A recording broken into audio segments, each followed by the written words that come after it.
Friends, आप सभी का स्वागत है। तो चलिए हम लोग आज जानते हैं डॉक्टर भीमराव अम्बेडकर के संपूर्ण जीवनी के बारे में। इनके बारे में अनेक रोचक तथ्यों को जानेंगे। तो चलिए हम लोग स्टार्ट करते हैं। भारतीय निर्माता और संविधान निर्माता, इन्हें भारत रत्न से पुरस्कृत किया गया था। डॉक्टर भीमराव रामजी अम्बेडकर। रामजी यानी रामजी तो इनके पिता का नाम था, और अम्बेडकर जिनके गुरुदेव ने इन्हें लास्ट में संबोधित किया था, और रामबाई इनकी माता का नाम था। तो चलिए 14 अप्रैल 1891 ईस्वी में इनका जन्म हुआ था। 6 दिसंबर 1956 में इनकी मृत्यु दिल्ली में हो गई थी। फिर इनका महू मध्य प्रदेश में, जिसे उस समय मध्य भारत का सेंट्रल प्रोविंस था, उस समय उनका पत्नी का नाम था रामाबाई, जिनका जन्म 1906 में हुआ था, और इनकी डेथ 1935 में हो गई थी। इनकी दूसरी पत्नी थी सविता अम्बेडकर, जो बहुत पढ़े लिखे थे। 1900 की शादी का विषय कब हुआ? 1948 में होता है इनकी शादी। चलिए इनके शिक्षा के बारे में जानते हैं हम। शिक्षा यूनिवर्सिटी ऑफ बॉम्बे में इनकी शिक्षा जो एमए किए थे, उसके बाद कोलंबिया यूनिवर्सिटी ऑफ बीए और पीएचडी किए थे। देखिए कितने महान व्यक्ति हैं। ये साइंस भी पढ़े थे और यहाँ आर्ट भी पढ़ लिए थे। उसके बाद इन्हें लंदन स्कूल ऑफ इकोनॉमिक्स से एमएससी और डीएससी किए थे। ग्रेगी ऑफ कॉलेज के नाम था, जो बैरिस्टर किए थे। इनके पिताजी का नाम था रामजी सकपाल, और माताजी का नाम मीराबाई सकपाल।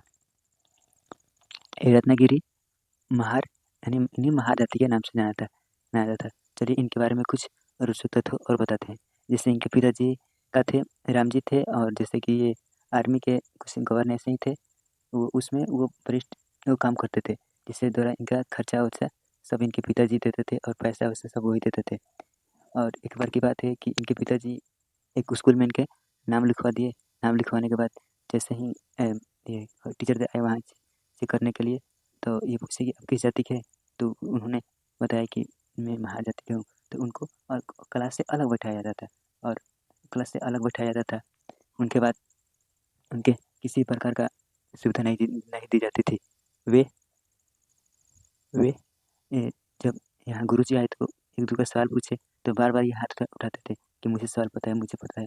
और जो व्यक्ति थे, जैसे अन्य लोग लड़के थे, उस सवाल का ही जवाब नहीं देते थे।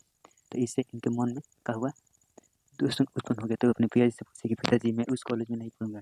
उस कॉलेज में कहा कि मेरे जैसे सर सवाल पूछ रहे हैं, हमको सब पता है, लेकिन सर मुझसे नहीं पूछ रहे हैं। तो पिताजी ने वो कहा कि उनका उत्साह जगाते हुए कहा कि नहीं, ये इसी चीज़ को तो तुमको दूर करना है, जाओ उसमें पढ़ो। ऐसे उनकी आज्ञाएं दी जाती थी। उनके पूर्वज थे ब्रिटिश कंपनी के ये मैनेजर थे।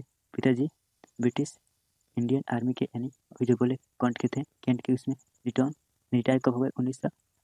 1894 ईस्वी में रिटायर हो गए। इनका परिवार 17 में हो गया, और माँ की मृत्यु हो गई। इसके बाद इनकी स्कूल यानी जब स्कूल में पढ़ने गए तो नो प्यून, यानी कहने का मतलब जब प्यून आएगा तो वाटर का पानी उसमें का पानी पिया जाएगा, और जब प्यून नहीं आता था उसमें किसी प्रकार का उनको पानी नहीं दी जाती थी। और जब पानी पिया जाता था, जैसे हाथ धोकर ऊपर से पानी पिया जाता है, किसी प्रकार का छुआछूत हो तो उनको हटा दिया जाता था। ऐसे ये बहुत जीनियस आदमी थे, जो उस समय के 17 यानी 30 डिग्री प्राप्त किए थे। ये परिवार में सबसे यानी 14 नंबर पर छोटे थे। इनकी माता इनसे बहुत प्यार भी करती थी। गाँव का नाम का अम्बेडकर था। गुरु का नाम क्या था? ब्राह्मण केशव अम्बेडकर। इन्हीं के नाम पर अम्बेडकर जी रख दिए थे। वो ये बहुत इनको मानते थे, इनके गुरु। 1897 ईस्वी में मुंबई चले गए, जो Elphinstone high school university of Bombay, यानी सबसे वैसे ये यानी ऐसी जाति के थे जो लंदन के लिए पढ़ने के लिए ऐसे उस कॉलेज में ये गए थे। यहाँ तक फर्स्ट बार यहीं गए थे।